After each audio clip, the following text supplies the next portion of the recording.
Okay, I know I keep saying that this is the last video for a while, but I've decided I'm going to take this thermostat housing off. The reason is, the next thing that I do to this engine is lift it into a generator cabinet. They are made of like a Bakelite kind of plastic, and they do smash really easily. In fact, what I'll do first is, I'm going to unscrew this front and show you how you would usually change the thermostat.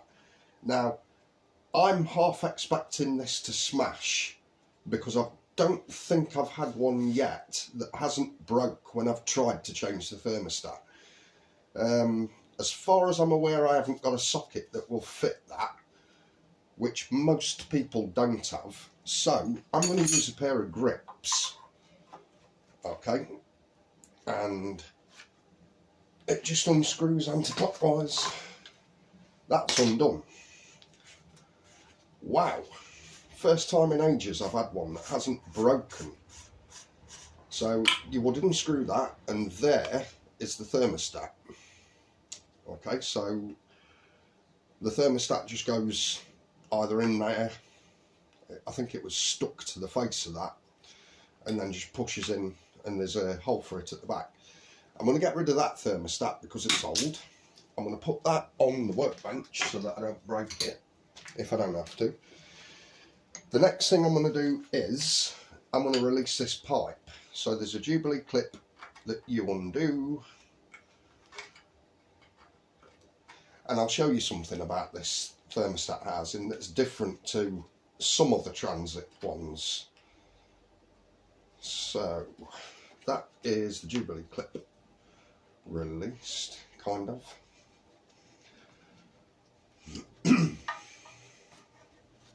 So yeah, I had a feeling that I'd break this because this thermostat housing is really, really close to the lifting eye that you'd lift this engine up with. And you know, with the engine crane hook and the boom, it's possible that going up or going down, I'd smash this anyway, so I'm going to take this off. These pipes can be a nightmare to remove, but there is a trick to them. You give them a twist,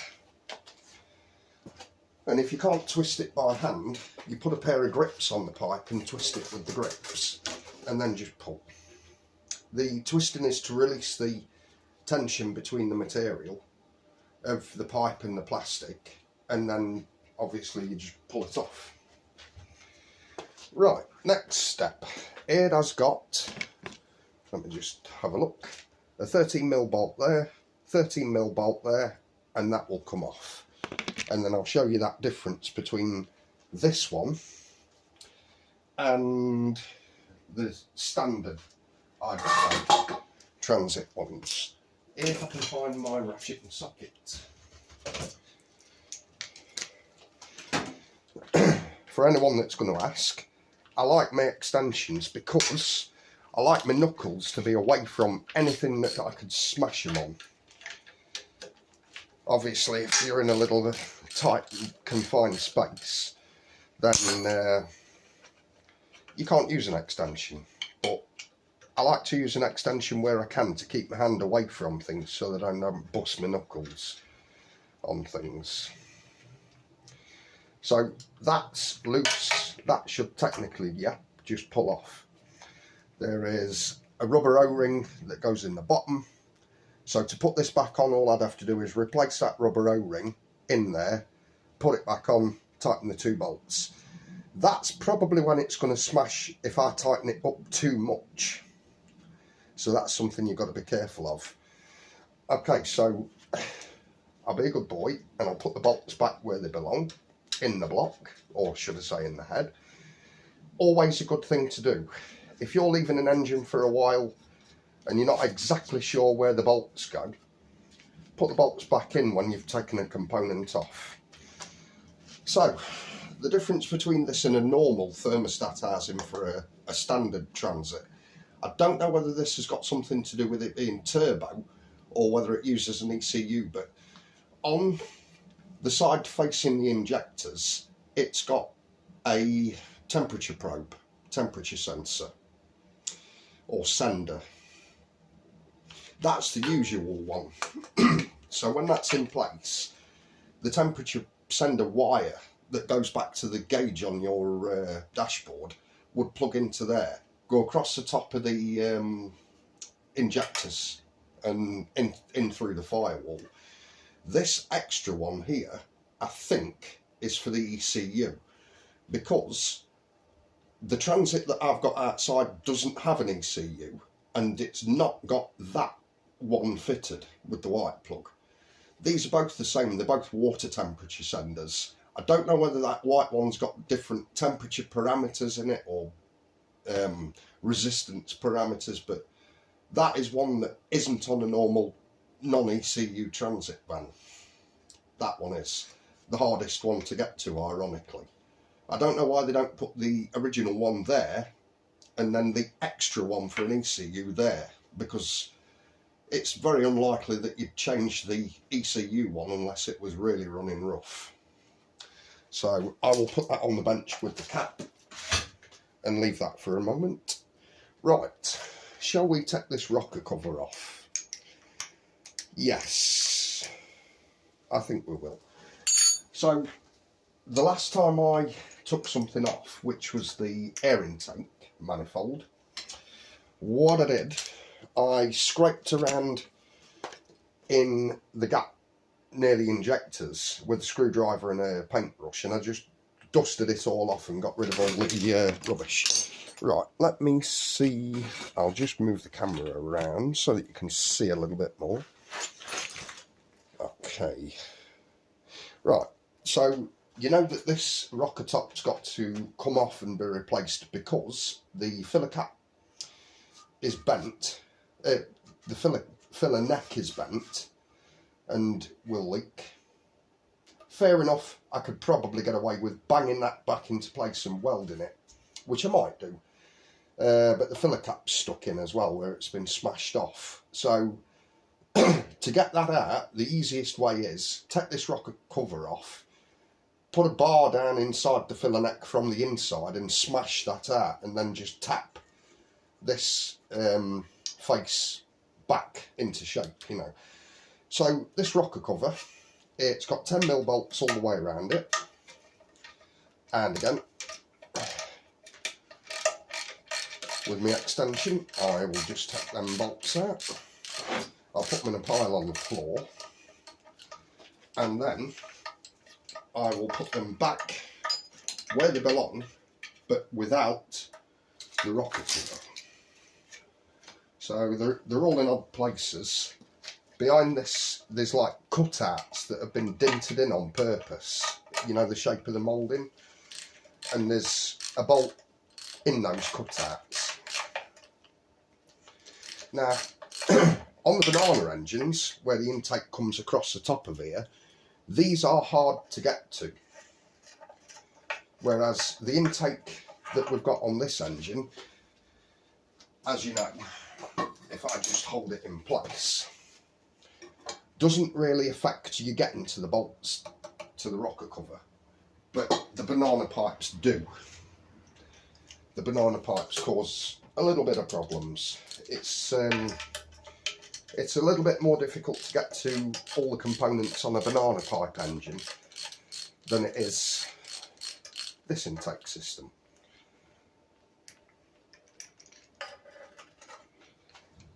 I think there's about either 8 or 10 or maybe an odd number of bolts on this rocker cover. I'm taking that one out. I can't see because you've got the light, not me. That bolt might be difficult to get to with that filler neck being bent.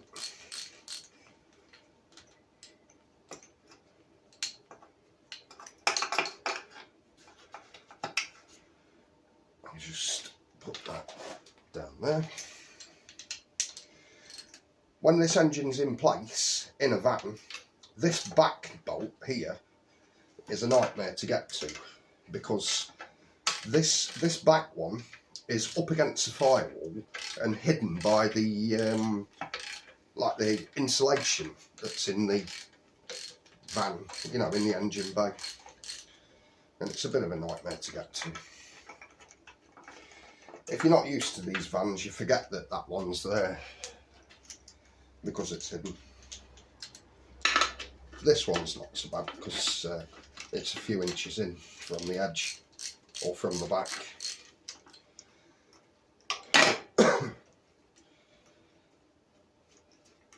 And we can have a look. Being as this rocker cover's been damaged, we can have a look if there's any damaged rockers.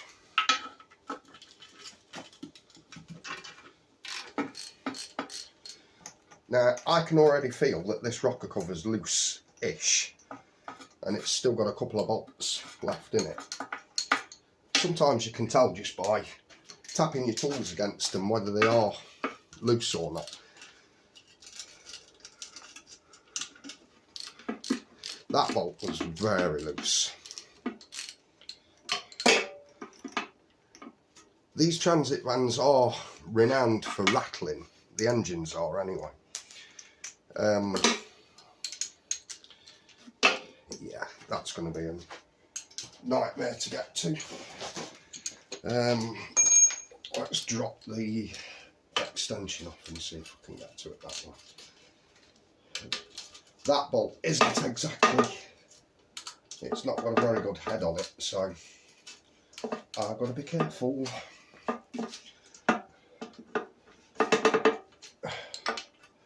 Let's just have a quick dig around with a little paintbrush. And there was a piece of glass there. Broken glass. I think this nut's been rounded off. Bolt, I should say. Oh, yeah. So that bolt is rounded. Let's see if we can do anything with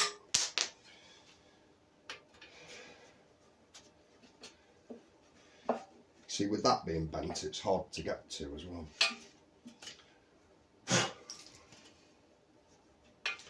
Sometimes, if you get the socket on and it's not quite down enough, what you can do is give it a quick tap with a hammer to seat it properly first, and then wherever my ratchet's gone, that's not it, that's it.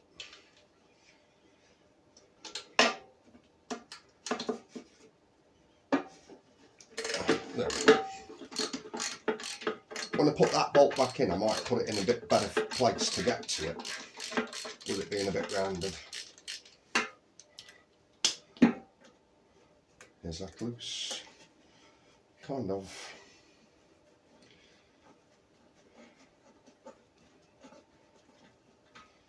And then that just lifts off. And that was full of stuff, debris. And they are your rockers. That's your rocker set. So these are your rockers up here. Your valve stems are underneath with all the shims and everything to do with the valves, springs, whatnot. These are your push rods. See, that one's slightly loose. That doesn't matter. That might not be on one of the strokes that it needs to be on for it to be tight. A lot of them are loose. It just depends what setting the engine crank and the valve crank is at that moment for particular valves to be tight. So what you would do if you were adjusting these for valve clearance is you would put, if I can get a flat blade screwdriver, which I haven't got, right, you would put a feeler gauge in here between the head of the rocker and the shim on the top of the valve stem, and you would adjust this nut here to make the feeler gauge like tight but not trapped, and then that's your valve clearance done. but you have to do it in specific sequence. What you have to do is you have to have the engine timed up first, and then either on Google or in the workshop manuals, like the Haynes manual for this van, it will say, for instance, top dead centre cylinder 1, and then you adjust cylinder 3's inlet valve, and then you wind it around a little bit more, and it's top dead centre cylinder 2, piston 2, and it would be piston 1's exhaust or inlet valve or whatever. You know, it's not you don't adjust the valves for the piston that is at top dead centre because they should be closed. You would adjust the valves for a different cylinder then. So that's something to bear in mind. If you wanted to take this rocker set off, it's 1, 2, 3, 4, 5, and I think they're 17mm bolts, and then this rocker top will, the whole tray will just come off.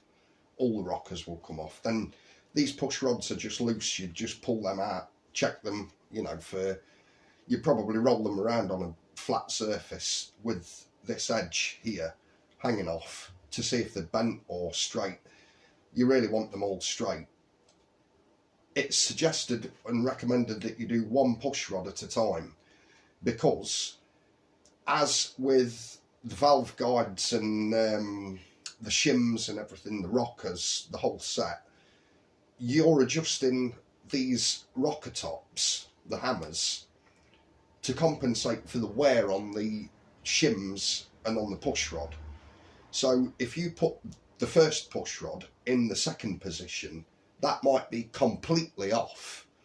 And yeah, you can get around that by adjusting the valve clearances, but it's making you more work, plus it might not go right. One of these push rods might be so worn it won't go in a different position, but it might still work in the position that it was in. So if you have to take these push rods out for any reason at all, get a piece of card and punch, for instance, 8 holes in it, because there's 8 push rods, and number them 1 to 8. And remember which one you've decided to be 1. What I normally do is I start at the front of the engine where all the crank and everything is, where cylinder 1 is. And so this push rod would be 1, and the one at the back would be 8. And I'd number them 1, 2, 3, 4, 5, 6, 7, 8, etc. and keep them in order. And then when you put them back in the engine, put them back in the same order that they came out. It's just a lot easier for yourself. You know, you're just not making yourself a load more work than you have to. This has got a gasket, which again, I may possibly reuse that. I might just clean that up and reuse it, because unlike a head gasket, intake gasket, this is not really critical.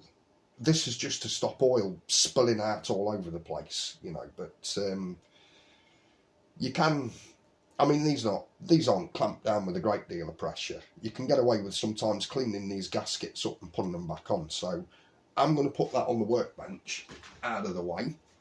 And again, I'll just clean this surface up where it's been. The rocker cover,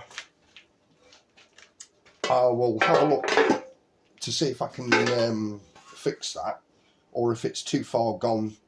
What I've got to be careful with fixing this is I don't want the valves to be striking the bottom of the filler neck. I want that to be well clear.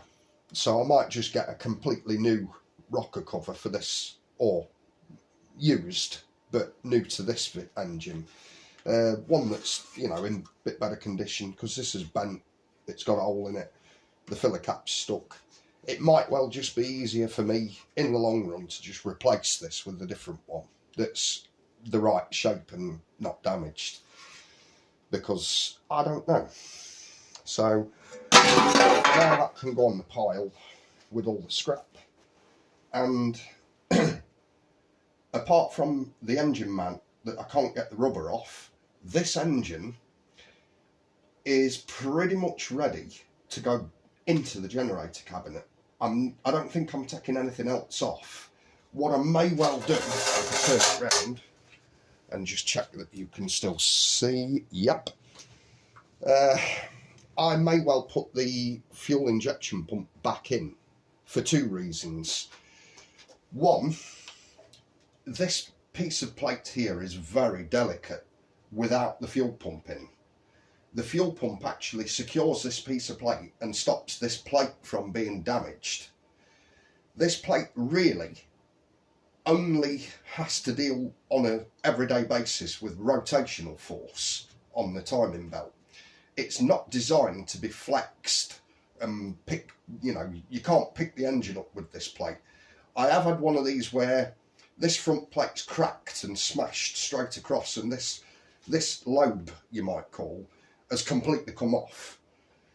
That is pretty much a scrap engine, unless you can find another engine with different problems where this plate's nice and you can take the plate off and replace it with replace the plate on your engine with a good plate that's not broken. But these are very brittle and fragile, so I don't want to take chances smashing this off, and the best way not to take that chance is to put the fuel pump back on with that bracket that was to the back of the engine, and then the fuel pump actually supports this plate from flexing backwards and forwards and braking. So I might put the fuel pump back on. Another reason for wanting to put the fuel pump back on at this point is, with this engine going in a generator case cabinet, the timing belt may be really hard to get to if it's in the cabinet. So I'm thinking I might get a new timing belt and tensioner and fuel pump, and to put the timing belt on, I'd have to put the fuel pump on anyway.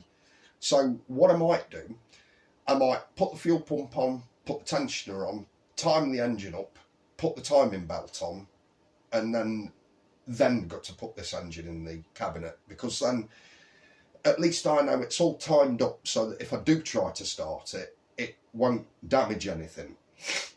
Also, obviously it'll be a lot easier to time this engine up here now with it all this front plate exposed than it will be inside a generator cabinet where I'm trying to get my head in a gap to put the pins in and turn the pulley wheels and everything, where I wouldn't have to if this was here. I can just sit next to it and time it up.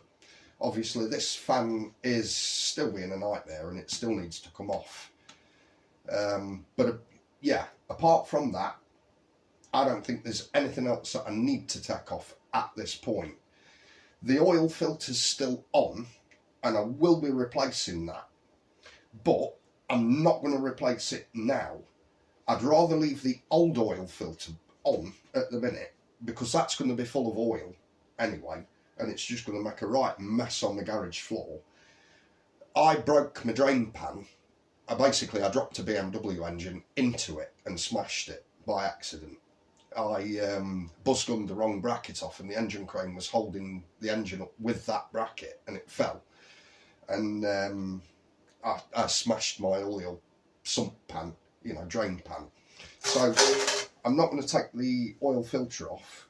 I'm not going to put a new one on, because if I put a new one on and then dint it and make a hole in it or crush it or anything when I'm trying to put this engine into the cabinet, I won't be pleased.